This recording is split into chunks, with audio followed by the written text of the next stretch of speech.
la, la, la. Why, hello, and welcome to issue 599 of Geek in the City Radio. I'm one of your hosts, Aaron Duran. I'm one of your other hosts, Bean Rita. And I'm your other host, Cavill Hashitani. How's it going, party nerds? Ooh. It's a Tuesday. Yeah. I think that's how it's going. I had a frustrating afternoon in the garage, so I'm like, but. And then I started playing video games, and now I'd rather be playing video games. That was me a little bit, because I fired up the story mode of Red Dead Redemption 2 again, and I was like, no, I guess we said we're doing a show, so I can't just play that. I mean, if you'd given me a heads up, I could have put on Borderlands, and we could have all just set up and been like half-assedly talking to one another while we're playing our individual video games. You know, I bet you people would like to watch that every once in a while. I mean, there is an entire industry of people who play video games purely for the entertainment of other people. This is true. So if we're here to entertain people and we want to be playing video games, I mean, like, that's peanut butter jelly time. That's true. Yeah, we could give that a shot. If only I could figure out Twitch. I have a Twitch. I do too. That's it. That's all I got. The only reason I have it is because at the time I was under the impression that you had to have a Twitch in order to set up D&D Beyond. That's all I got. Yeah, I don't think that's true, but it's not. At the time I did not feel like I could get around Twitch to get to D&D Beyond. Oh, I think if you want to make money playing D&D, you have to have Twitch. Well, I don't make money anyway, so right, or work for WotC in one shape or another. As long as you don't do it in a hot tub. Make money? Who's doing it in a hot tub? Or is it considered? Oh, that one, she got banned, or she got demonetized. Right. Someone got demonetized for playing video games on Twitch in a hot tub? It's apparently there's been a bunch of streamers that have been recording themselves in bikinis in hot tubs or small pools or on beaches. Yeah. How dare they? To the degree that they have created a category for hot tub pool beach. I don't see where the problem is.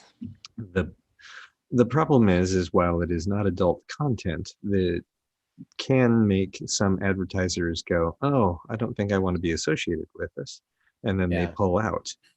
The thing that happened was Twitch was not upfront about that was what was happening. And when they finally did get asked about it, like 2 weeks after the fact, it's like, hey, my advertising dollars went down. What happened? It's like, oh, these advertisers pulled out because of this.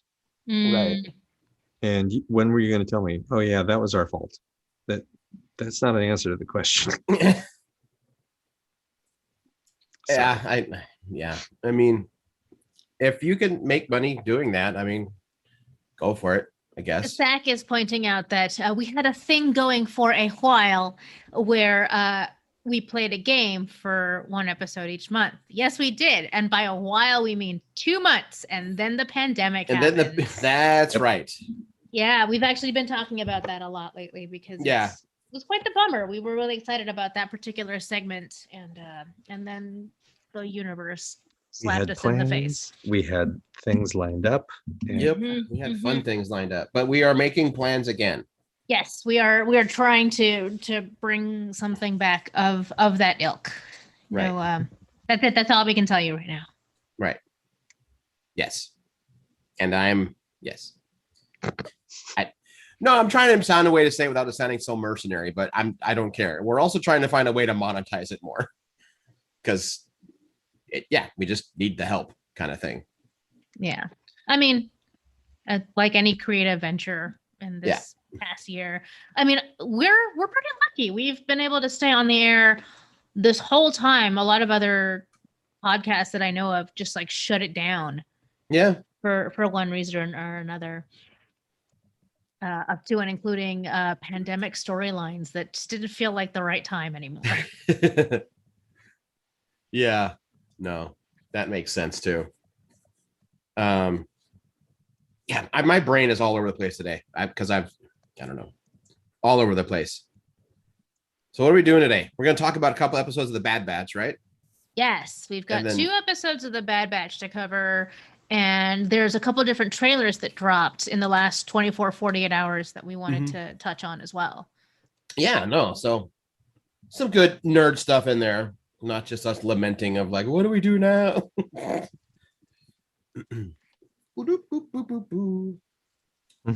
Yes. Yeah, Sack is correct. I do believe it was Gloom and was it Horrified? The Universal Monsters game? We played that separately. The on-air game that we played was King of Tokyo. I was just typing it in the chat. Yep. I could have And swore we played Horrified streaming it somehow. the two of you came over. We recorded the whole thing, and we played At, Horrified at the gallery. Yeah. Okay. You were out of town. Indigo Kelly came on and was a guest and played King of Tokyo with Bean and I. Right. That I remember.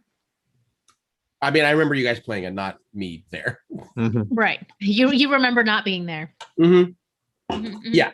Yes. Cool. Cool. Unrelated to anything that we've already talked about, there was another piece of news that I thought was fun that Merrick clued me in on. Henry Cavill has been cast to play the lead in a Highlander reboot. I saw that. Yeah. By the creator of John Wick. Yeah. I'm just excited to see Henry Cavill in a skirt now. That will probably happen. You pretty much have me. I'm sorry. Kilt. Yeah, Kill. All you have to do is go, Henry Cavill. Yes, I'm in. I didn't say anything. Nope, I'm in. Done. I want him to be able to like punch grow a mustache while he's the Highlander also. I'm sorry. Punch grow? It's a joke from Mission Impossible Fallout. If you watch that trailer, the scene where he's in the fight in the bathroom, he does the pump warm up about to jump into a fight. And because of the angle of the shot and the lighting, when he does this, the lighting shifts just enough on his face to make it look like a mustache just grew. It's a weird trick of light, and it became a very popular GIF, and it's still very fun.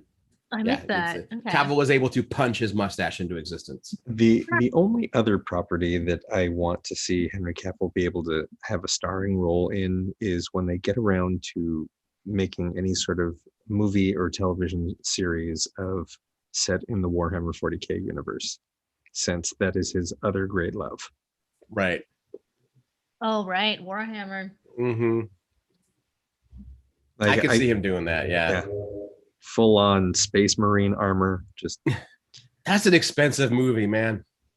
Yeah, and that's just it. It can't be a movie. It's got to be an HBO series, and it's, you know. Yeah. And it won't matter what you do to that, because whatever you do, it's going to make some fan base mad, but it's kind of great. Yeah. Although, can you imagine how much a pain in the butt it would be to constantly get notes from Games Workshop about a Warhammer movie? Yes, I can. Yeah, you work in a game store. You know exactly how much of a pain in the butt they would be. I can. Yes. Yes. Oh, Seth also says that Henry Cavill's calves, Henry Cavill's calves feature prominently in the Immortals. So I don't even have to wait. Don't watch the Immortals. No. It is bad. It is so bad. At this point, I don't even know what that's about anymore. The Immortals? Mm-hmm.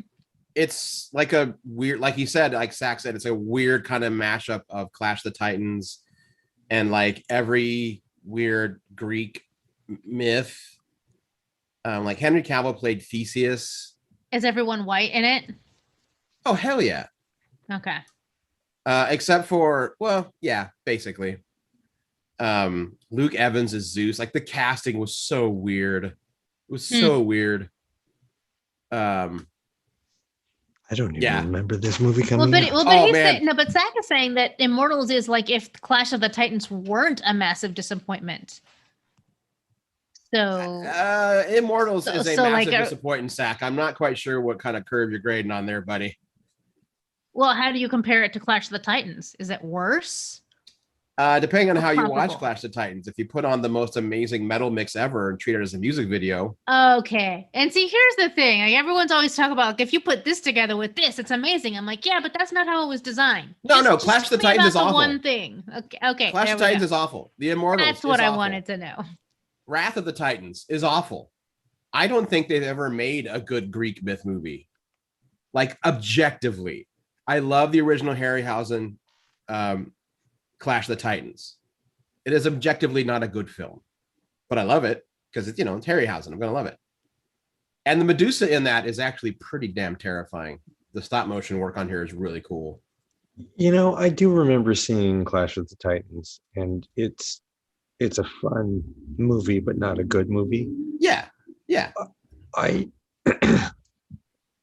I would say the one that is far better and also a Harryhausen movie is Jason and the Argonauts. Yeah, that one's pretty good. That one's fun. Yeah, that's the one. Because that yeah, it had like they were battling skeletons.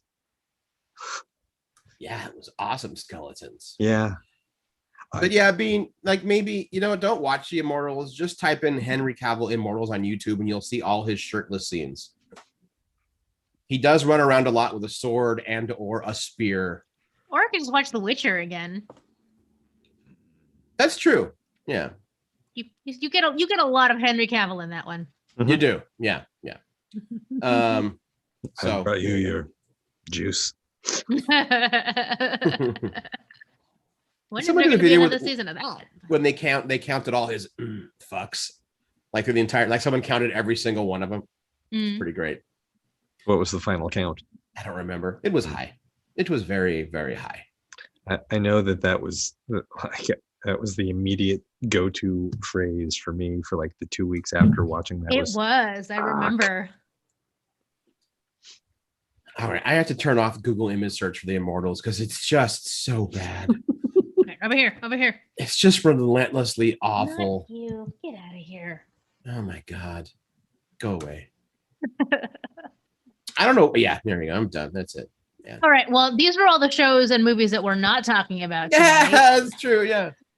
Oh man, the Eternals trailer also dropped. We can mention that a little bit too. Mm-hmm, And about how it doesn't tell you anything other than the Eternals movies coming. Well, do you want to jump into the Bad Batch first, though? Sure. Okay. So we're la la la la la. This will be Exactly where my brain went with that one. Oh, I watched Pacific Rim 2 over the weekend, and that was the most memorable thing from that. It's the fact that they used that meme in the movie. that's awesome. That movie is not good. good. No, not at all.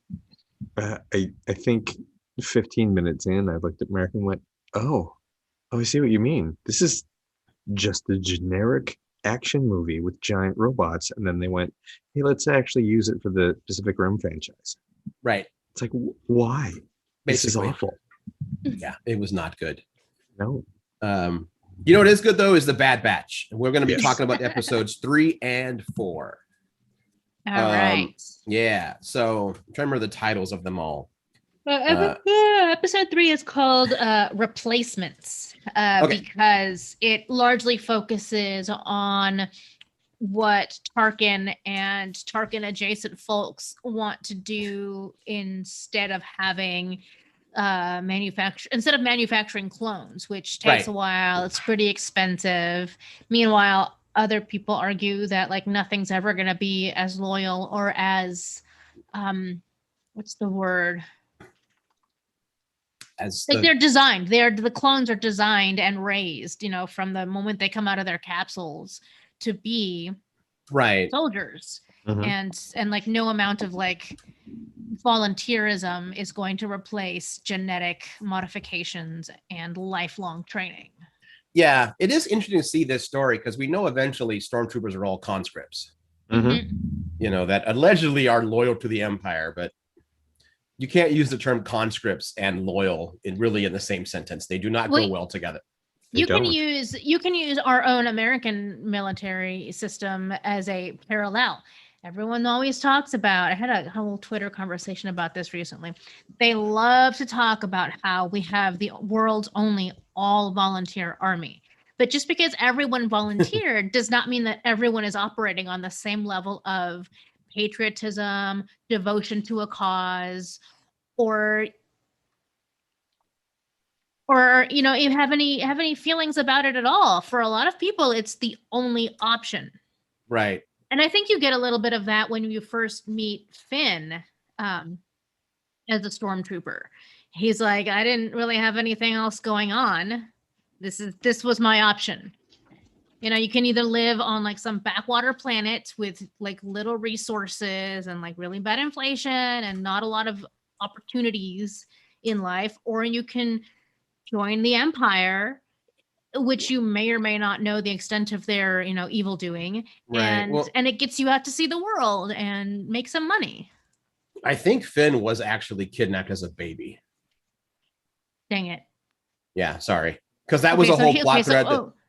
That was a whole plot thread that they dropped in The Rise of Skywalker, in that the New Order was just stealing kids. Mm-hmm. The more darker element, that's a poor choice of words, is that the only two, quote, freed stormtroopers we ever saw were two black people.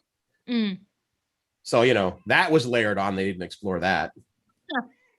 Interesting. Yeah. All right. Well, so that's a bad example. Go down that rabbit hole. Yeah. But I see what you're saying, B.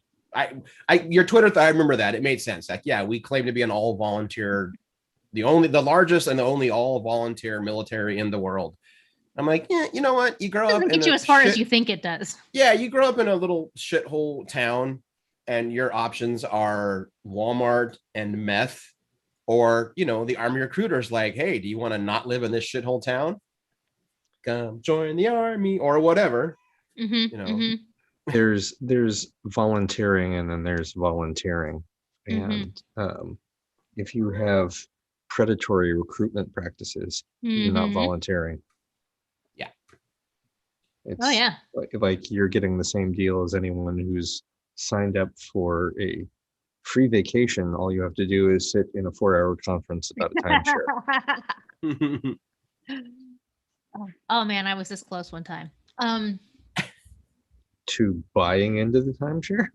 Yes. Like doing the math and talking about, you'd be losing money not to, It's like I'd lose money definitely if I did.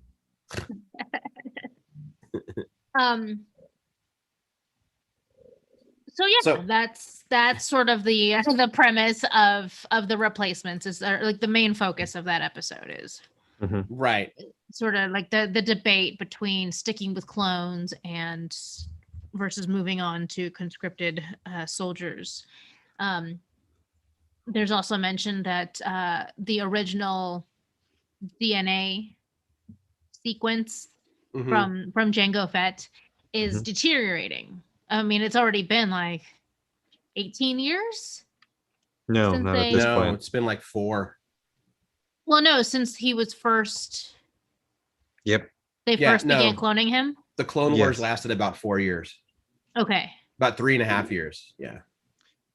And they were probably developing that a good 2 to 3 years before that. So. Yeah, even that, because whatever, Cypher Diaz was actually Dooku, right? Right. You find like Cypher Diaz had placed the order for the Republic like a decade before Attack of the Clones. So. Yeah. Wait, I thought a Jedi did it. They did. He was secretly Jedi Master Cypher Diaz. Yeah, who became Count Dooku. Okay. Yeah, I know. How I remembered it. They glaze over it pretty fast at Attack of the Clones. It's because it's unnecessarily convoluted and never gives you a direct answer. They don't circle back to Cypher Diaz in the movies or in the television show to explain. Yeah, who Cypher Diaz was. Okay. Yeah, that name isn't even the one that's in my brain from the Clone Wars stuff, where they Yeah, the movie address it. the Attack of the Clones, when Obi-Wan Kenobi shows up, it's like, oh, you must be here to claim the order that Jedi Master Sifo-Dyas placed, and he's like, yes. Of course.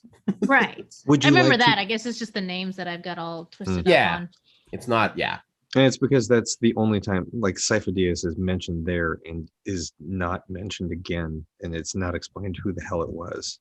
Right. And you have to go through like 2 books, a comic series, and I think 6 episodes of the Clone War TV series to figure out that Sifo-Dyas was an alias that Count Dooku was using. Yeah. Or he was another Jedi Master, but he had died 20 years I don't remember, but before like this had actually happened. That's And he what I like- was remembering. and that Yoda he was also died. his teacher. It was an it- alias that someone used, and it was Okay. it was all a lie. It was bad writing, is what it was. Just like the cake. So yeah, I think the big shock, I think the big thing they really want to drive home in episode 3 is how dangerous Crosshair has become. Mhm. But that you could argue that it still probably isn't his fault. So I do wonder if we're going to get some kind of heroic face turn from Crosshair that will, in the end, he'll die. I think by when they discuss it with Omega, and Omega explains, oh, it's a chip. That's what's going on with his head. Yeah. It's like, this isn't Crosshair's fault. He's programmed.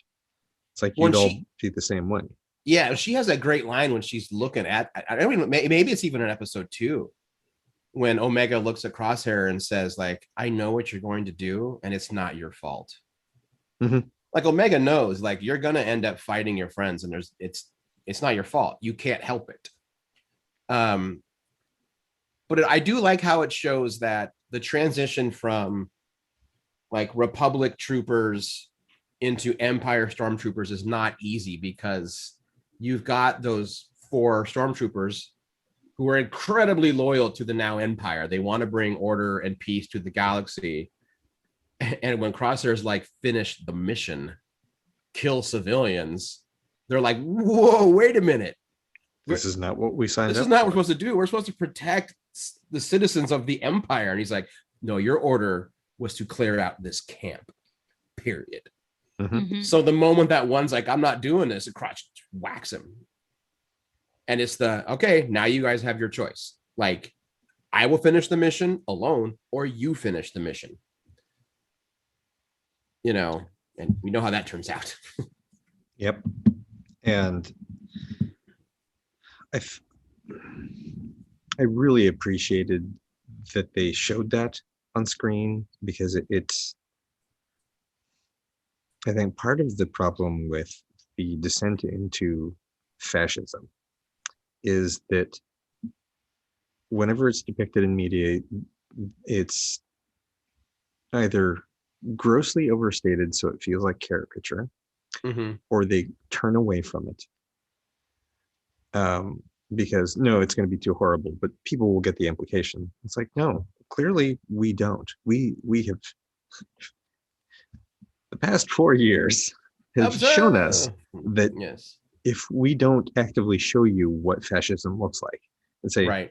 this is you, this is the decision that you're going to end up making if you're forced to make it. Yeah. You need to see that. And I'm glad that they are not shying away from that. Yeah, which is impressive considering this is still a show for kids.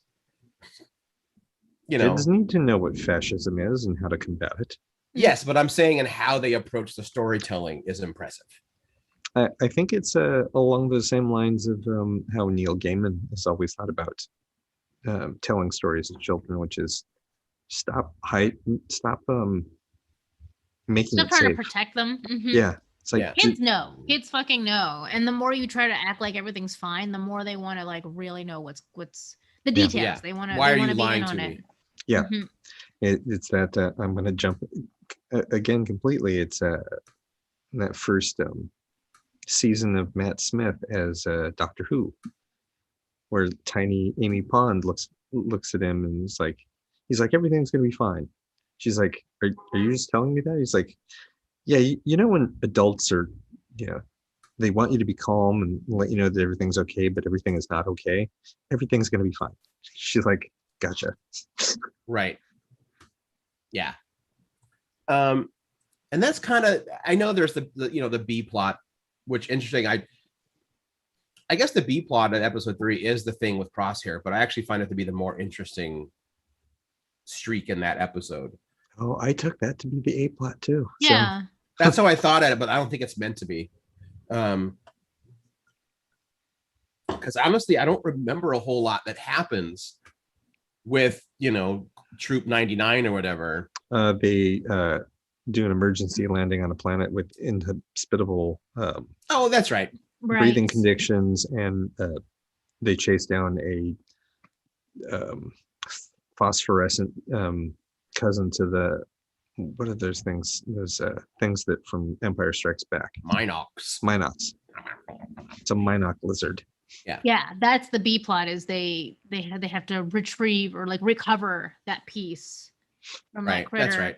And then there's the tertiary plot point from that, which is like Omega doesn't really have her own place within the group and within the ship. She wants to be part of the squad. Everyone's treating her like a child, but she's way more advanced than that.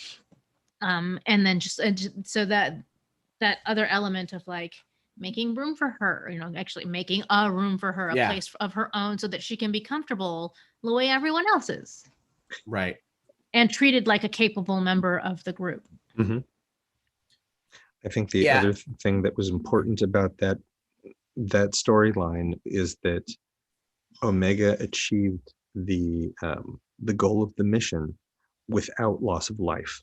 Right. And go ahead.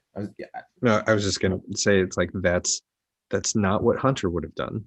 It's not necessarily what Tech or Wrecker or Echo would have done, but it is what she did. She assessed every option available to her, and killing the thing was an option. But when she figured out that wasn't necessary, she went, "Oh, I don't need to do that." Yeah. Yeah, and I think it's important to kind of think about in that, she is a clone. She has the similar design as, the Bad Batch. Mm-hmm. She picked up how to track just by watching Hunter. Yeah. Yeah. And I mean, like, tracking is a lot more than just like a couple physical actions. There's like the why and the how of it. And she never got an explanation, but she used those same skills immeditle. Right. So I think we're going to uncover that she actually probably has a number of latent skills. Like the everyone in Unit 99 has like one specific thing that they're excellent at. And I think that as we continue to move along, she's just going to happen to be good at most of those things. She's going to be the Amazo. She's going to be the Omega. Yeah. her variant, her variation is mimetic. Mm-hmm. That was the thing that Merrick said to me on the first episode. She's like, whatever she sees, you can do.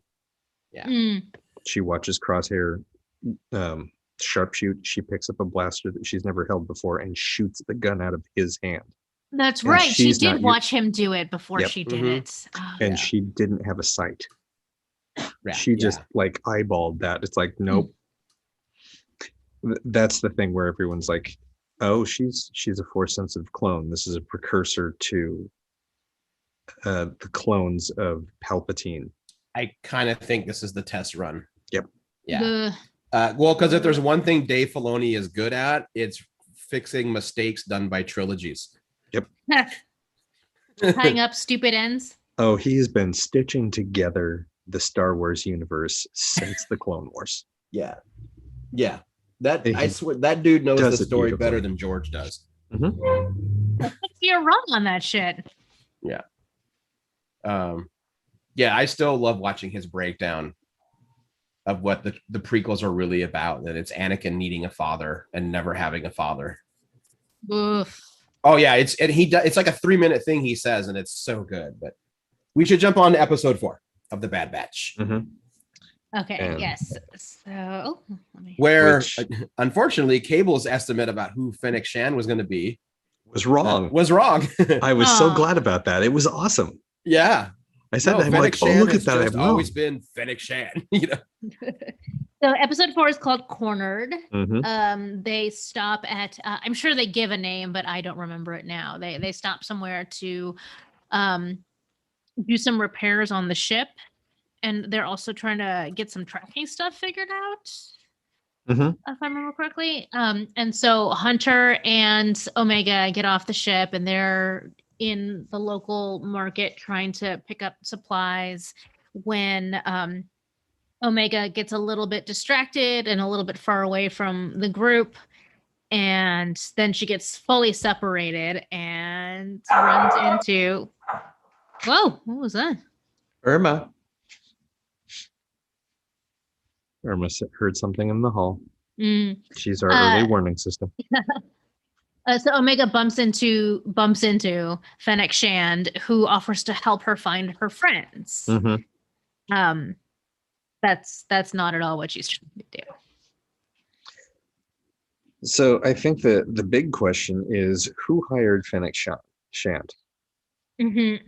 Because Fennec Shand was sent there to find Omega. She wasn't sent to take out the Bad Batch. She's not hunting any of them. She's only hunting Omega. And she's reporting to someone else. So someone has hired her to bring back Omega, and we don't know who. No, yeah. I can't think of the name of the race, but they're the ones who make and train and raise all the of the Kaminoans. clones. The Kaminoans. Kaminoans, God. Sorry, it's driving me nuts. I assumed it was the Kaminoans because they, as mentioned in the previous episode, Jango Fett's genetic material is deteriorating, and they vaguely mention, but not with any specifics. We have the DNA that we need in order to like move into next steps of improved cloning. Like, oh yeah, but they won't come back on their own. That's okay. We only need one, and they don't have to come willingly. Right. So that is, I assume that is them alluding to needing either anyone from Order 99, Unit 99, or Omega. And like as has been mentioned before, Hunter referred to her as a defective clone in I believe episode 2, might have been 1. And the response was, no, she was designed differently for a specific reason, just like everyone in your group. Right. We just don't know what that reason is. And so my assumption is the Kaminoans need Omega back because she's part of their like next phase of cloning. Agreed. Yeah. I think that I don't know. I feel like the Kaminoans have a line on how to bring any of them back without the use of bounty hunters. I feel like there's a third party that we don't know about yet. Yeah, I'm wondering that too, and I'm wondering with this timeline if we're going to start seeing more, in addition to like the rise of the Empire, you know, and all of Tarkin's plans. If the Bad Batch is also going to touch on more of the criminal side of the Star Wars universe. So what is it? The Black Sun, which I think Black Sun is canon, even though they've never been referenced much. And then what's the one from Solo? That group. That's the Crimson. Oh, I don't remember. I could have sworn that the one from Solo was Crimson- the sun, Crimson- sun something. Crimson Dawn. Crimson Dawn. Thank you. Yeah, so there's the various Hutt families, Crimson Dawn. I Black don't know. Sun is Prince Zizor. Right. When was his storyline supposed to take place? Was that between Empire and Jedi, or between A New Hope and The Empire? one with Black Sun. Yeah, It's between Empire and Jedi. Jedi. But I don't know if Black Sun is considered canon anymore. And I think it is. Prince Shizor. Shizor. Um, I feel like when Maul is reintroduced in the latter half of the Clone Wars. shit! No, he is real. I'm sorry. Yeah. Like he mentions Black Sun, Yep. as well as Crimson Dawn. Yep. Nope. He's there. Yeah. Oh shit! There's a shot there in the Clone Wars and the race, the Falleen. All right. Well, that's yeah. So maybe we do get more of that. More would be more okay. of that. It'd be kind of interesting. I'd be good with that. Like ultimately, there are 16 episodes of the Bad Batch, and I think like the first and the last episode are an hour each, and all the rest of them are half an hour.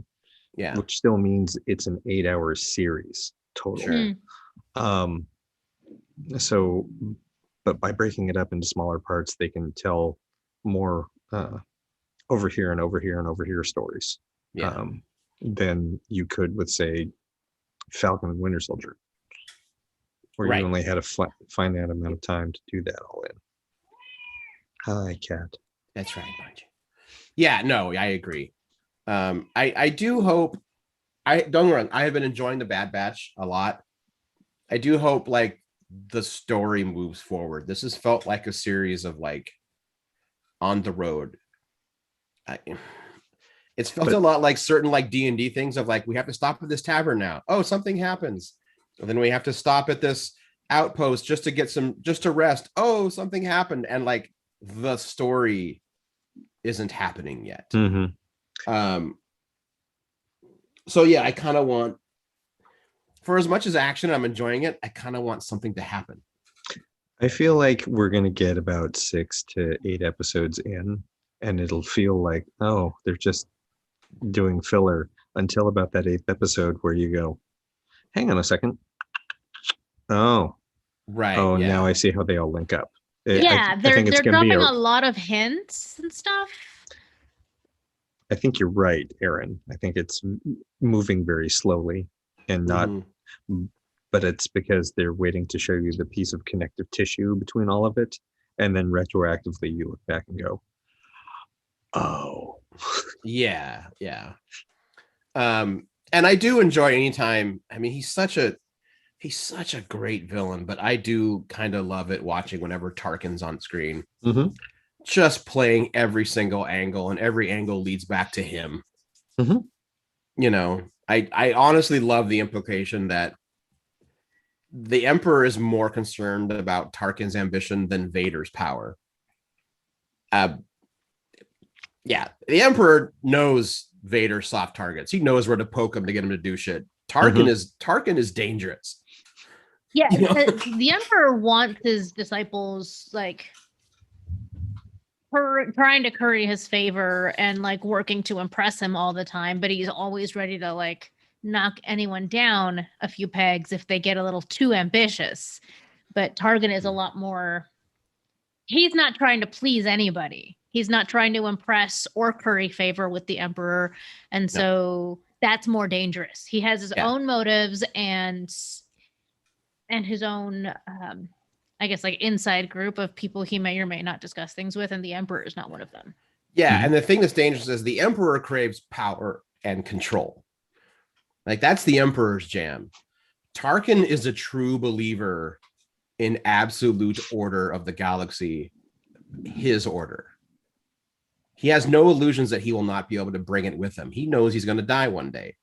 So he wants the universe perfect for whoever he leaves it for. He believes in the Commission for the Preservation of the New Order. Like he believes in that. The Death Star is the Tarkin doctrine. It's like rule through fear. There's no more crime. There's nothing goes bad anymore, but you're because you're living under him kind of thing. Yeah. Tarkin's a zealot. He just believes in it. And that's more dangerous than the guy who just really likes to have power. Yeah. Yeah, I'm fascinated to see where the next episode of the show leads. What is the name of the next episode? Episode 5. Yeah, they've been really good about not telling you. Yeah, Right. there's a name for it yet, which is good. I still want Dee Bradley Baker to receive some sort of lifetime achievement award from some an Emmy, an Oscar, something. I like for doing a lot of work. 5 different voices, but making them also sound like they come from the same genetic material. mhm. Yeah, that's a little nuts. Like, and it's not just for like his. I want to see him get it for Clone Wars, Bad Batch, and Rebels. Like he's been doing this for over a decade, Yeah. and he just keeps going. Well, Yeah. you know what's been a little bit weird for me is how much stronger Omega's accent is than anyone who is a clone, any of the male clones, basically. Yeah. It is definitely a stronger New Zealand accent. Very strong New Zealand accent. I think that's because the actress is from New Zealand. Right. But it draws attention to the fact that none of the clones have a heavy New Zealand accent. Well, yeah, I mean, I get that. I don't dislike it. I actually really enjoy the New Zealand voice, but it was just like a weird thing that I noticed. Yeah. I'd never questioned it before. And I think that's because, like, again, I love Dee Bradley Baker's take, but he is a white man. Yeah. And Tamara Morrison is not. Right. Yeah. Tamara Morrison is a New Zealander. So Dee Bradley Baker has done a pretty good approximation thereof for like, as Aaron was saying, like over 40 different versions of the same character. Yes, it's just madness absolutely. how many characters he plays, for sure. I don't think there's anything you can compare it to in the voice acting world. Mel Blanc. Mel Blanc. The only person that I could compare it to. Yeah. And the work that he's done is on par with that. Yeah. But those are all different characters. They are. Which is, I would say, you could argue, is easier than 40 different characters who are technically the same dude. Mm-hmm. I think Mel Blanc's challenge was 40 different characters had to sound different, even though they all came from the same person. Yeah. And both really impressive. yes. Yeah. No. Yeah. For sure. But yeah, that's the only person I can point to and go, that's who's done the same body of work. Mm-hmm. Yeah. No, I feel you. So should we move on to the trailers and stuff? I think so. Yeah. What do we want? Which one do we want to do first? Well, do we want to mention, did you guys watch the Eternals? Yes. Yeah. I thought we were going to talk about that one anyway. So Yeah. Well, let's start with the Eternals. All right. Looks pretty. So I think I've talked about this before. I don't know anything about the Eternals. I've never read the book. I know nothing about it. Absolutely nothing. I don't know a whole lot either, other than it was when Kirby went back to Marvel. Mm-hmm. You know, because he left Marvel and basically created the New Gods, and Marvel was like, damn it. You know, so when they lured him back, they're like, do whatever you want. And he's like, oh, okay. And he created the Eternals. I think the basic premise is that they're aliens, kind of, who have lived among humanity since the beginning, claiming to just observe and never get involved. Except it's hinted that the Eternals taught some humans, like, hey, here's how blacksmithing works. Oh, here's how you write. So they totally got involved. Yeah. Well, thank you for that primer, by the way. Yeah. That, and if you just look at their names, it's like, oh, okay. You have Angelina Jolie playing Athena, which is, well, that's where Athena comes from. So Hayek is Ajax, which is Ajax. Yeah. Richard Madden is Icarus, which is Icarus. Yeah. What was that? Hang on. Interesting. While Cable is distracted, I want to share from the chat. It's Irma. Zach says that so like the first clone out of the chute, or the clonaca, as we're not going to call it, was like full Taika Waititi. And then as you copy your copies, eventually you end up with a Nebraska accent. That would be weird. Hey, man. I guess I'm going to be the first clone. I guess I'm going to be fighting some robots. I don't want to fight robots because I think they're kind of cute. But I guess that's what I have to do. So except these big burly ones, I don't like those so much. Don't like them? No. I guess give me a blaster, not a really big blaster, because my arms are still kind of weak. Because like I said, I just came out of a chute. Out of the clonaca. That's right. No, absolutely no. Sack is banned again. That's right. Yeah, I don't really know what the Eternals is going to be about. I know it's going to probably look just so pretty. Mm-hmm. Yeah, it looks appealing enough that I'm even going to ignore the fact that Angelina Jolie is in it. I forgot how much you don't like her. Okay. I'm also very glad to see Salma Hayek getting a slight resurgence again. Mm-hmm. Now that Harvey Weinstein's in jail. Mm-hmm. She was one of the first ones to go after him, and her career vanished. So, I think it's like this is they're reusing one of their actors. Gemma Chan was in Captain Marvel as Minerva. Oh, that's okay. I was like, I know I'd seen her. Yep. Yeah. But this looks like it's a much bigger and better role. You have the two actors that played brothers from the North. You have Richard Madden and Kit Harington both in it. Yep. I think Kit's a human. I think Richard's an Eternal. That's what I'm guessing. Madden is Icarus, and Kit Harington is Dane Whitman. Oh, yeah. I'm excited for the potential of Kit Harington being in something good. No kidding. He is not a big fan of Silent Hill 2, are you? I haven't seen Silent Hill 2. I was thinking of Pompeii. He is the star of that movie, and it is so bad. And I was so disappointed for him because, like it's one thing to be really famous on something as huge ensemble as Game of Thrones. Yeah. And then like your next big thing is Pompeii. That's gotta hurt, Yeah.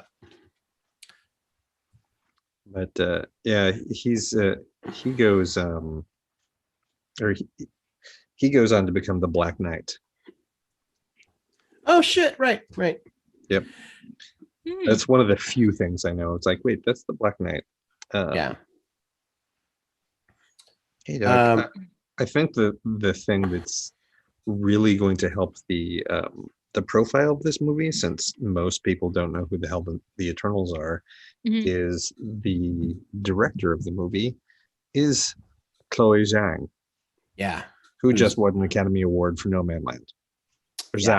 Chloe Zhao. And what I also love is that part of her agreement to film the Eternals is that she was basically like, I don't want to do as much green screen as we usually do. She's like, the scenery we need exists in the world. So a lot of those huge sweeping vistas you see, like they just went and filmed there. She's like, she wants as much practical as she possibly can, which is tricky in a Marvel film, but she's, you're not going to see as many green screen sets in the Eternals as you have on almost any other Marvel film. And I think that's pretty cool. Yeah, it's pretty great. I think it's good. I'm a big fan of practical.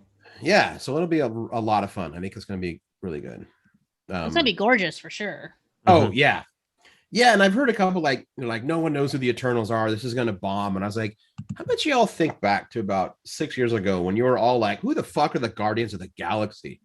Exactly. This is stupid. What about when Blade first came out? Yeah, well, no one expected Blade.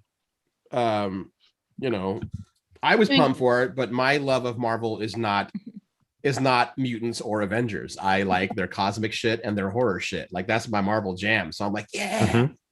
I keep hoping and hoping for a Midnight Suns movie. Like, it'd be amazing. Man. That's where you bring Ghost Rider back. Ghost Rider, Blade, Werewolf by Night, Lilith. Hell yeah. What's what's Brother Lilith? Voodoo. It's an awkward name, but he's a cool looking character. He's supposed to be in Multiverse of Madness. Brother Voodoo? Yes. Oh, hell yeah. I don't know where I've heard that, but again, the Eternals is the second of three. No, I'm sorry. I'm going to go ahead and count Black Widow. It's the third of 4 Marvel movies coming out this year. Because we get Black Widow. Didn't Black Widow release? Is it this weekend? No. I think it's Memorial Day weekend. So this is weekend. Memorial Day weekend. Oh, well, maybe it's coming out Friday. Okay, that would make sense. Yeah. But so there's Black Widow, they're followed by Shang-Chi, then the Eternals, and then Spider-Man No Way Home. Right. I'm still one behind on the Spider-Mans. Spider-Mans. Yeah. You need to watch Far From Home. Yeah. I do. I wanted to. It's not like I wasn't interested in it. I just didn't get to it. If he's not, Brother Voodoo is not yet in the cast list for Multiverse of Madness. The only 6 people who are listed are Rachel McAdams, Benedict Cumberbatch, Benedict Wong, Elizabeth Olsen, Chiwetel Ejiofor, and I don't know how to pronounce this. Xochitl. What is it? Hold on. Xoch. ITL. Shotil? No, Showilt? Xochitl Gomez is playing America Chavez. Okay. Yeah, that would actually be her. Yeah, so it's basically a Spanish version of Xochitl. It's a Nahuatl name. Nahuatl name. Yeah, I'm trying to learn it, and making your mouth move that way is a completely different way of speaking. Isn't that a little bit unfair? Like, shouldn't our mouths naturally be able to make those sounds? No, because they got colonized. Why does it feel like I'm trying to speak Russian? No, I'm not saying that. I'm sorry, but no. No, I said it. I walked right into it. I don't care. You did, and I'm not going there with you. You know what? That's the name of this episode. They colonized our mouths. That's right. Why not? Sure. Anyway, my mouth feels itchy now. I can't do it. That's fine. It's okay.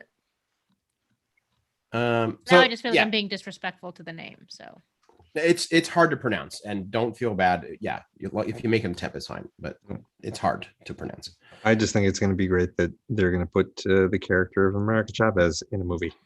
Yeah, the character's Puerto Rican, right? I think. I don't remember. The character. She's American.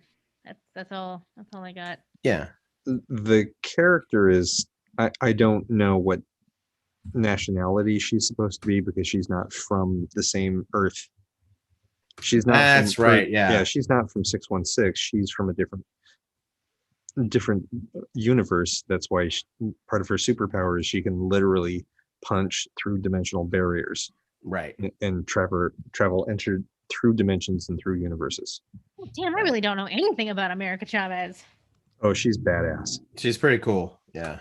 Like, I know she looks cool. I did not know that she was from a different planet. I did not know that she could punch through universes. She's I guess she's not from a different planet. She's just from a different Earth. Yes. Oh. And she was raised by her 2 moms, and she has similar superpowers to the 2 of them. Like, both of her parents and her home world are both superheroes. Oh, Beck's in for the assist. The actress pronounces it Sochi. Sochi. Oh, okay. Thank you, Bex. America Chavez is from Earth TRN 684. also known as the Utopian Parallel. Man, it's a weird. She first showed up, I believe, because of Secret Wars. She showed up in Secret Warriors, so things get weird there. It's fine. I know her mostly from Young Avengers. Yeah, which that's again is why they've been seeding so many of these characters in these other movies. Is they're doing something with Young Avengers. Otherwise, why would you do that? Like we've already got the Patriot in Falcon and Winter Soldier. We've got America Chavez in Doctor Strange movie. We've got Wiccan and Speed from WandaVision. Yeah. And then Hawkeye has her own goddamn show. Right. Yeah. So do you want to jump into which one? Yeah, what was next? Gunpowder Milkshake. Yeah. Since that is Marvel adjacent. Yeah, kind of. I guess so. In that it stars Karen Gillan. Not to be confused with Karen Gillan. No, two very different but both wonderful people. Yes. God, it stars everyone. Yes, everyone is in this. It's got Lena Headey, Michelle Yeoh, Angela Bassett, Carla Gugino. It's got the aforementioned Karen Gillan. Did you say Lena Headey already? Oh yeah, yep. And then the other big name is Paul Giamatti, who is clearly going to be the villain, but I will watch Paul Giamatti in everything. Yes, I love watching that guy. He's so good. He's a great good guy. He's a great bad guy. Like it doesn't matter what side he plays. It's like you're just fun to watch. But all I know so far about Gunpowder Milkshake is that it looks very John Wicky and how it's being John Wick. It's film. It looks that kind of style. It almost feels like American directors realized the genre of gung fu from like the 80s. And they're like, we could make movies like that too. It looks like they also all like work out of like, they're these all like hunters and killers that work out of this really badass looking library. It just looks amazing. It's definitely one of their like, not safe houses, but one of their like sites. It's their it's their continental. Yes, exactly. Yes, there we go. And I feel bad. Yeah. You can get your resupply, probably like a good meeting place. So I'm pretty sure that Gunpowder Milkshake was supposed to have come out last year. Now that I've watched the trailer a couple times, I know what image you're talking about where you were like first subscribed to this movie. And it was a long time ago. It was about this time last year where I'm like, ooh, what is this? This looks great. And then nothing. Like at the time, I had no idea that Karen Gillan was in this movie or Lena Headey. Like all I knew was Michelle Yeoh, Gugino, and Bassett. It's like from that one picture. Yeah, it's like, well, that's plenty. And I've been trying to dig into this. I've just done shallow dives on IMDb. The director is not from around here. No. Navet Papashado. Papashado. He's from Israel. And this is his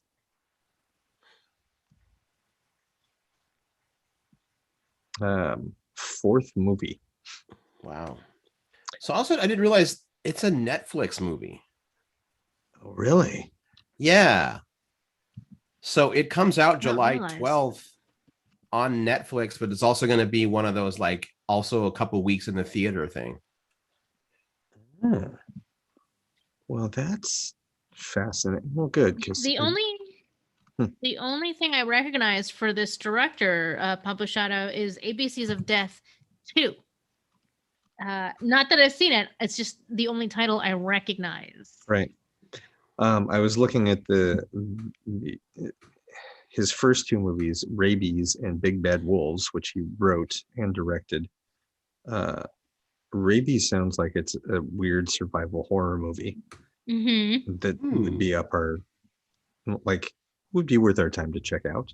And for sure. Yeah, Big Bad Wolves is another. It sounds like it's in the same vein as Gunpowder Milkshake in that it is revenge fantasy. Right. Yeah. Oh yeah. And it's I'm reading the synopsis and where a young girl is killed, and the people responsible for it get away with it, and so separately a police officer and the father of the girl start working a case to basically take revenge on them, and then meet somewhere in the middle before finishing them off. It's like, oh, okay, Yeah, that sounds cool. So I might try to seek those movies out before Gunpowder Milkshake, before I watch Gunpowder Milkshake to see. Yeah, I think I will too. Yeah. If you guys beat me to it, you'll have to let me know what you think. Sure. Of any of these. He also has a movie coming up called Once Upon a Time in Palestine that I'm. I feel like I remember hearing about that. That's interesting. Oh, weird. The synopsis for it is a genre-bending thriller with elements of spaghetti westerns, war movies, and romantic comedies, and silent movies, set in British-ruled Palestine in 1946. Oh man! So right before Britain, Yep. told is like, okay, go ahead and have Oh, interesting. Britain just fucks everything up every chance they get. Yep. I'm super curious. That is their full-on legacy. I think the other person to watch for this movie will be Chloe Coleman. She's the little girl in the trailer. Mm-hmm. Her other big movie that she was in was My Spy with Dave Bautista. It was kind of a cute movie. It looks cute. I haven't gotten around to watching it, but it looks cute. It's cute. Yeah. Yeah, it is cute. It's not gonna it's not gonna make you, it's not gonna redefine any kind of, mismatched pair action movie, spy genre, subgenre movie, but it's still cute. It's usually with things like that, it's like, oh, they put these kids in this movie with these people. And we've already seen how these people use their fame and their skills and what they pass down to other generations of actors. That's like, oh, okay. Yeah, because we get a movie like this about every 10 years. Mm-hmm. Yeah. By the way, Chloe Coleman is not quite 13 yet, and she already has 28 actor credits. Mm-hmm. Busy kid. Yeah. Some big title stuff on here too. I mean, like some of these might have been like really small roles on TV shows and stuff, but she's been on Glee and a couple HBO things. She's currently filming Dungeons and Dragons. What? Why isn't that on the IMDb? It is. It's the top of her list. Not on mine. Are you looking at it on your phone? Yeah. That's because it's on the other page for projects in development. I see. So, and that movie has Chris Pine, Hugh Grant, Michelle Rodriguez, and Justice Smith. Nice. Oh man, I've been wanting to watch this Dungeons and Dragons the second I heard Chris Pine was involved. So I just want it to be good, please. I will take average. I would say like today's average versus anything that came before is already a leg up, right? Yeah. When we're talking about like remakes or reboots of things that did not do well in the past. Someone was just talking about Reign of Fire. Oh man. Yeah. I'm like, that's not a great movie. No. But dragons. Mm-hmm. Which is like, it's really rare. You just don't get a lot of movies with dragons in them. You don't get enough. No. So what's the other one? The last one is an Edgar Wright movie, which is also related in that it's a Edgar Wright movie with Matt Smith. Oh, is he in it? Oh, okay. Mm-hmm. It's called- Last Night in Soho. Yep, Sorry, I beat you to the punch. that's quite all right. This is not a movie I had heard of until today, and I'm like, oh, okay, I'm in. What I think news like just dropped like last night or early today. I think he dropped the trailer this morning. He's like, you know, if you're, you know, bummed out, I did this thing coming out, pop kind of thing. Yeah. You And just go, what? Yeah. it stars, I finally got it right. It's Anya Taylor-Joy. Mm-hmm. But also she's the main character seems to be split between two different actresses. So it's Anya Taylor-Joy and then the other young lady whose name is both not here, and there it is, Thomasin McKenzie. Mm-hmm. And they have different names in the credits. So, and I mean, you can tell from the trailer, it's like two women who are like sharing the same space or sort of like an alternate reality dream world situation. It's listed as a time travel movie. Time travel horror movie. Yep. Yeah. So it's, I don't think they're sharing a body. I think she is occupying space, the same space to begin with, and then separate space later as the Thomasin McKenzie character, Eloise, is present day London, and Anya Taylor-Joy's Sandy is 60s London. Mm-hmm. Yeah. And that character is also a bit of a starlet.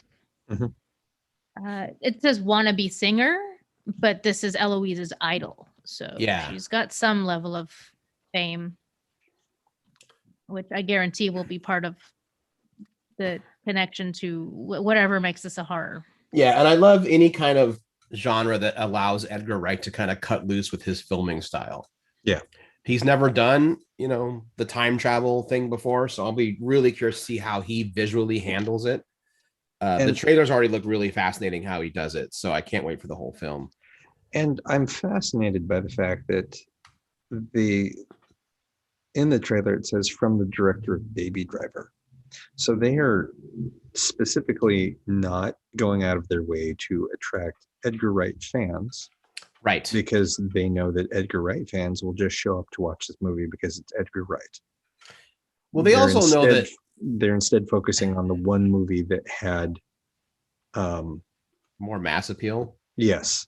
Yeah. To an American audience and was set in America and it was not part of the Cornetto trilogy. Right. The downside to Edgar Wright movies is that we all love them, but they do not perform very well. Except I think Baby Driver was the one. So I get why they're doing that. Yeah, because that performed better than Scott Pilgrim, and Scott Pilgrim had all kinds of media push.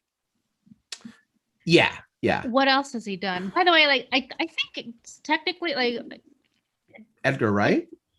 Yeah.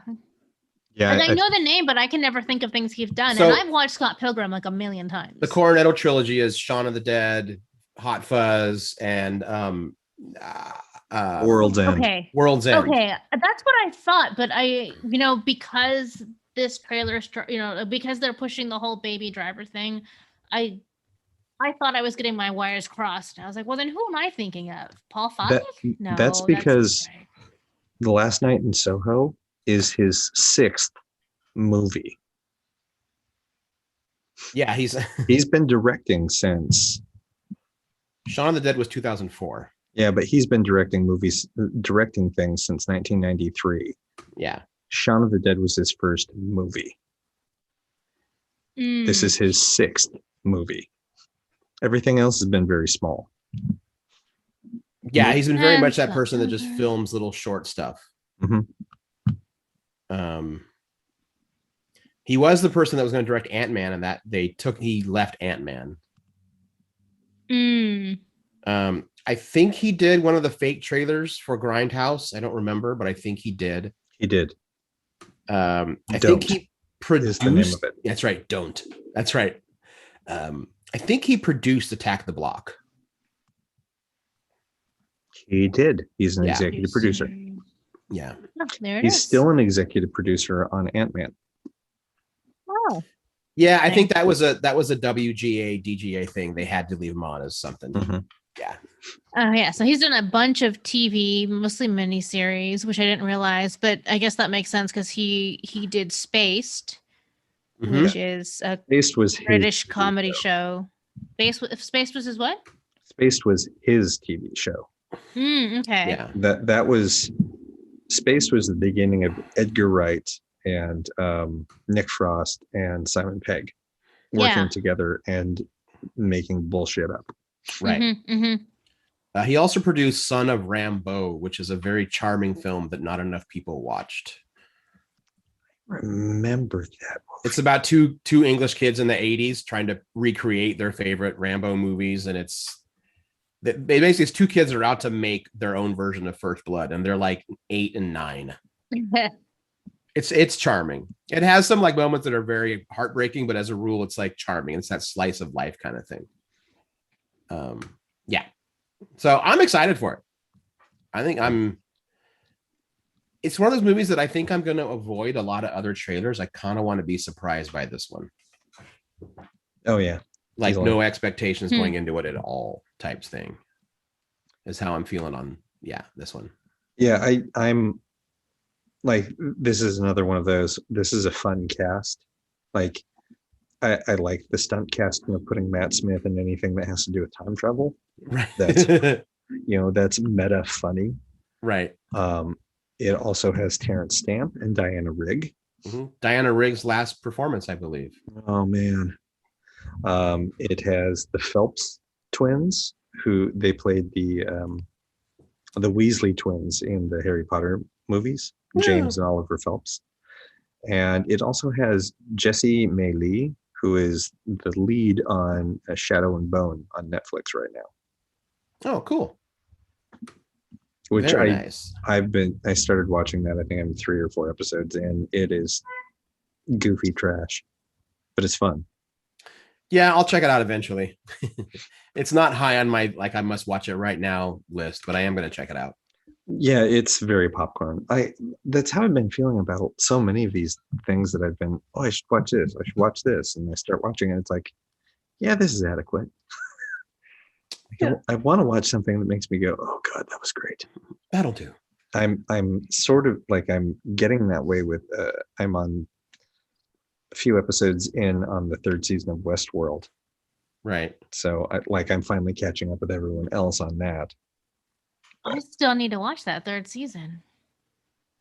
Oh, you haven't seen the 3rd season yet? No, I just keep forgetting. Yeah, there's a 3rd season. You should watch it. And then we can talk. Nice. So yeah, those are the 3 trailers that dropped that kind of have us pumped for what's happening this year. Yeah. I'm It's funny excited that for we it. got three things to be excited for, all in the same window of time. Yeah, I mean, we might actually go to a theater this year. We'll see. I know of all of the things that are coming out, I know that I'm going to go watch Shang-Chi in the movie theater. Yeah. Even if I go by myself. No, I'll go. It's funny. I'm not all that pumped for Black Widow. And I think it's because this movie just took, not even taking in COVID, the fact that it just took so fucking long for Marvel to make a Black Widow movie. And she's a good performer, but I feel like Scarlett Johansson has just made some poor cast choices in the last few years that it just really turns me off on watching her on screen. So here's the thing. I blame Marvel for the Ghost in the Shell movie. How's that? If they had just given Scarlett Johansson this goddamn movie 4 years ago. Oh, I see what you mean. Oh, interesting. She wouldn't have felt compelled. Like, I need my... Yeah. She would not have forced herself into that, which she shouldn't have done. And then she also did Lucy, which you could again argue is like what? Oh shit! Yeah. Mm-hmm. It's like being Ben Affleck and thinking you're never gonna get to play Batman, so you take on other shitty roles. So you take like good roles in shitty movies. Right. Suppose you could lay some blame on Marvel, but Oh, I do. I 100% do. It doesn't make me any more excited for this movie. Like, I got a little bit excited when in that big teaser that they did a couple weeks ago, but like that one was just like a fucking emotional, just like barrage, with the Stan Lee speech and all of the old footage. And then they give you a bunch of stuff to go off of for this new Black Widow, and it looks fun and exciting. But I'm like, I never cared that much about Black Widow, the character, before now, and I already know how her story ends. So Yeah, that's. I'm wrong. Black Widow doesn't come out until July. Oh, shit. That's right. Because I think they really want a big theatrical. When Marvel comes back to the theater, they want it to be big. Mm-hmm. And I guarantee you, Shang-Chi is gonna be bigger than that, though. I hope so. Yeah. I don't know that that's true. I don't mean to sound like it. Yeah, I do. I do mean to sound like this. American audiences haven't proven to me that they're ready to continue to watch Asian people lead movies any more than I think they're ready to have Mexican and Latino and Hispanic people lead movies. I don't want to shit on your misanthropy in any, by any means. All over it. It needs to be no, because I love and respect, the misanthrope in all of us. But your statement that like, oh, I don't trust audiences to be like ready to like do that some more is faulty in that they have not had more opportunities yet. So first we have to give them the opportunities to appreciate diverse leads and casts before they can fail or succeed. And we're only just now getting to that because of that big old gap in storytelling. Yep, and that has nothing to do with audiences. That has to do with executive producers and studio executives. Yeah, I think Feige's going to throw some heavy weight behind Shang-Chi. I do too. This is the first Phase 4 movie that was not let in, that was not kind of, snuck in another movie. Like Black Panther shows up in Civil War. So you get a little taste of him knowing the Black Panther movie is coming. Shang-Chi is going to be the first one that doesn't do any of that. It's going to be the first Phase 4, because Black Widow is the end of Phase 3 in a weird way. Shang-Chi launches the next phase, if I get the release order correct.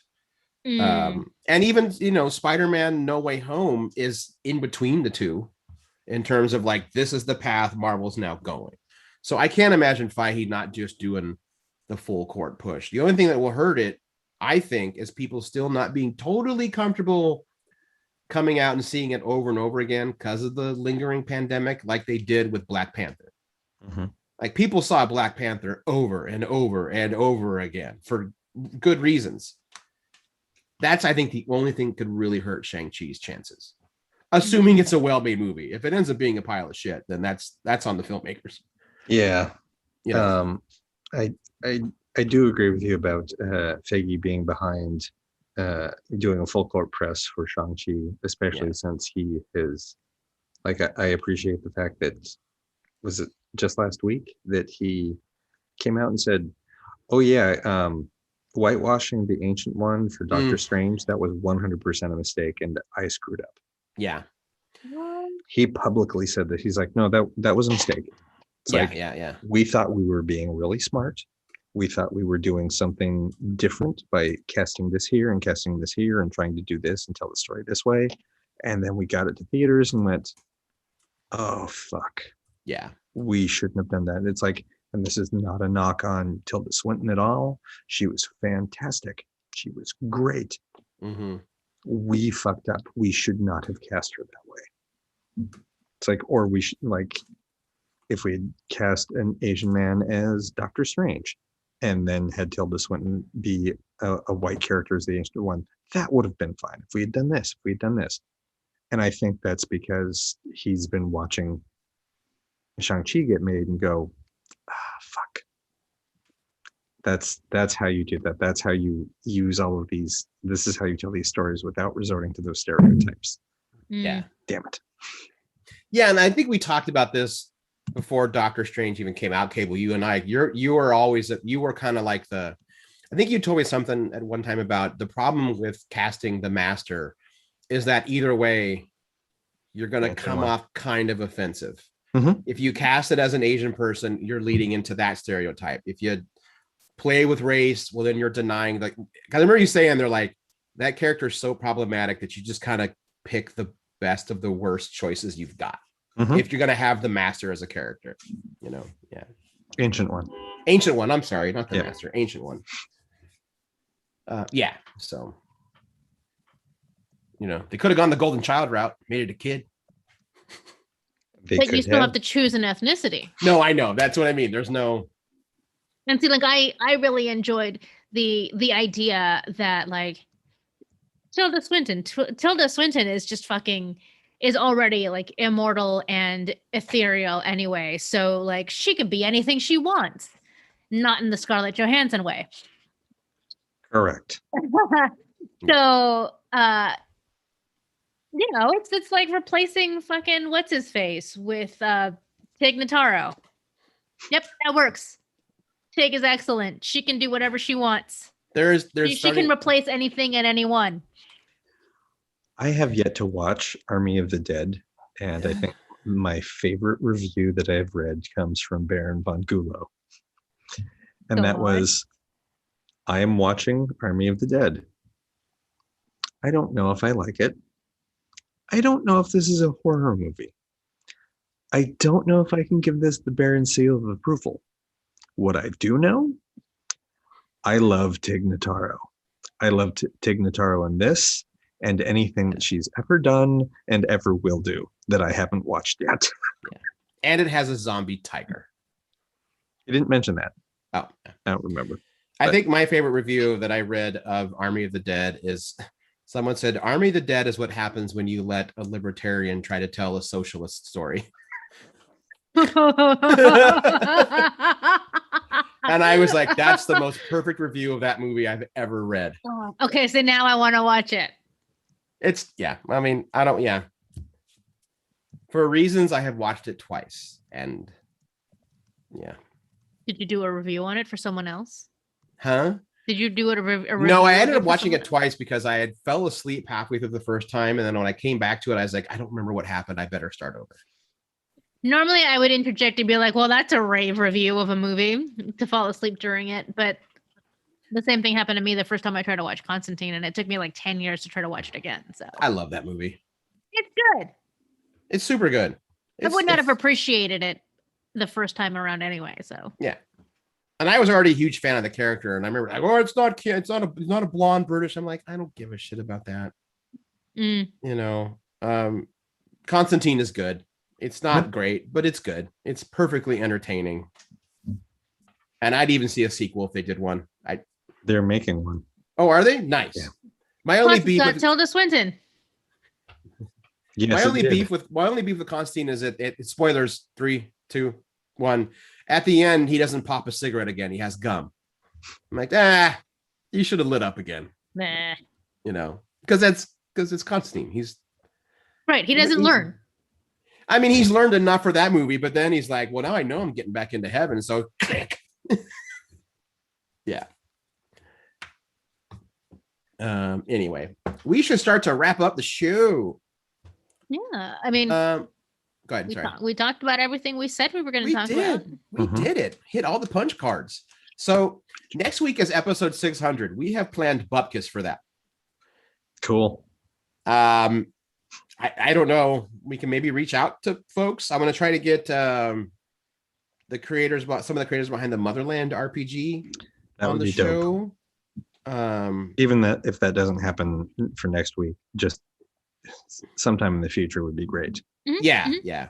I'm also going to angle the fact that I back their Patreon at a pretty high level to be like, hey guys, I listen to your Black Dice Society at a really high level. Want to do me a solid? Pop on the show and talk about your game.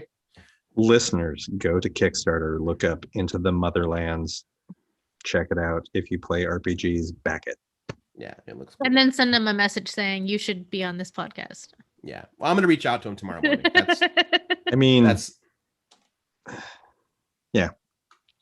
That's more of a joke than anything. yeah. Don't please don't blackmail people into trying to do No, this. no, that's not what I'm saying. That is not even. That wasn't even Please- the joke I was making. Please don't leverage your support for No, one thing. no, I just meant into like support if for they got a another bunch thing. of backers who made a comment about like how great it would be if they were on this show, then when we went around and said, "Hey, do you want to be on this show?" They'd be like, "Oh, the seed has been Right. planted. Let's do that." Uh, Nothing nefarious, no blackmail. I did not tell anyone to blackmail It's anybody. too late. He didn't tell anyone. Wink. Yeah. Never says anything. But yeah. Real quick before we wrap up, Naomi got picked up for a full season at CW. Yes, it did. Awesome. Powerpuff Girls is getting a reshoot, Mhm. and apparently some pages from the script leaked today. Ooh, it was bad. How do you They- wait until the end of the show to bring this up? I know. Sorry. Let's They go. didn't Good night. they didn't fire any of the creators or the cast. They were like, nope, keep the creative team, keep the cast, rewrite. Yeah. So Interesting. I think it was probably a little too Diablo Cody for the CW. Yeah. I don't know if Diablo Cody writes well for younger This- generations anymore. Maybe this is what we could talk about next week. Sure. It seems Or like maybe there's we a have a lot to guest. unpack here. I don't know.